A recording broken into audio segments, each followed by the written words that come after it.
ఈరోజు కాంగ్రెస్ పార్టీ 3 సీట్లలో పోటీ చేస్తుంది, ఒకటే సీట్. 2 టీచర్స్ కాన్స్టిట్యున్సీలో వాళ్ళు పోటీ చేయడం లేదు. కానీ ఈరోజు ముఖ్యమంత్రి గారు అనుకోకుండా ప్రచారానికి వచ్చి ఎవరి ఒత్తిడితో ప్రచారానికి వచ్చాడో, ఎవరి ఆదేశాలతో ప్రచారానికి వచ్చాడో, ఎవరి కోసం ప్రచారానికి వచ్చాడో, లేకపోతే నల్గొండ, ఖమ్మం, వరంగల్ గురించి మాట్లాడలేదు. ఆ ఒక్క సీటు గురించి మాట్లాడుతూ ఓటమి భయము ఆయన ప్రసంగంలో కనిపిస్తా ఉంది.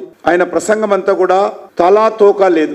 ఏం మాట్లాడుతున్నాడో, దేని మీద ఏం మాట్లాడుతున్నాడో, ఎవరిని విమర్శిస్తున్నాడో, ఎందుకు విమర్శిస్తున్నాడో అర్థం కాదు. 3 సీట్ల నేను 1 సీటు పోటీ చేసి భారతీయ జనతా పార్టీ బీఆర్ఎస్ ఒకటైందని మాట్లాడతాడు. మరి మిగతా 2 సీట్లలో మేము ఎవరితోటి కుమ్మకైనట్టు? ఎలక్షన్స్ కు ముందే రేవంత్ రెడ్డి ప్రసంగము చేతులు ఎత్తేసినట్టుగా ఆయన కనిపిస్తా ఉంది. పోలింగ్ జరగలేదు, కౌంటింగ్ జరగకముందే ఆయన ఓటమిని అంగీకరించాడు.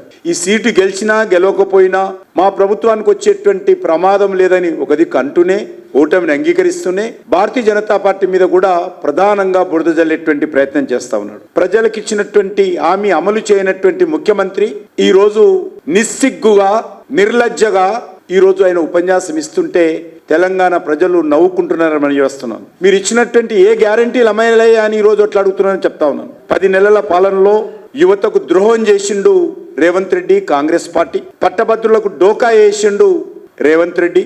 నిరుద్యోగ భృతి ఇస్తానని చెప్పి నిరుద్యోగ భృతి ఇవ్వకుండా యువతకు వెన్నుపోటు పొడిచిన చరిత్ర కాంగ్రెస్ పార్టీది.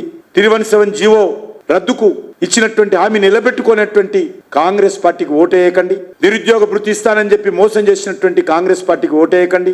ఉద్యోగస్తులకు డిఏ ఇవ్వనటువంటి, ఉద్యోగస్తులకు పిఆర్ఎస్ ఇవ్వనటువంటి, ఫీజు రియంబర్స్మెంట్ ఇవ్వనటువంటి, ఉద్యోగస్తుల హెల్త్ స్కీమ్ ఇవ్వనటువంటి మరి కాంగ్రెస్ పార్టీకి ఓటు వేయకూడదని ఈ సందర్భంగా నేను మనవి చేస్తున్నాను. 10 ఏళ్ల పాటు ఈ రాష్ట్రాన్ని బీఆర్ఎస్ పీడిస్తే సంవత్సరం పాటుగా 14 నెలలుగా కాంగ్రెస్ పార్టీ తెలంగాణను పీడిస్తున్నటువంటి పరిస్థితి ఉన్నది. అందులో ఆయన 3 స్థానాలలో ఒకటే స్థానం కాంగ్రెస్ పార్టీ పోటీ చేస్తుంది కాబట్టి తగుదునమ్మా అని చెప్పి ఆ ఒక్క స్థానానికి హెలికాప్టర్లో 3 బహిరంగ సభలు పెట్టినంత మాత్రాన తెలంగాణ విద్యావంతులు, మేధావులు, పట్టభద్రులు, ఉపాధ్యాయులు, ఉద్యోగస్తులు రేవంత్ రెడ్డిని మాటను నమ్మి ఓటేసేంత అమాయకులు కారు అనే విషయాన్ని మనం చేస్తున్నాను.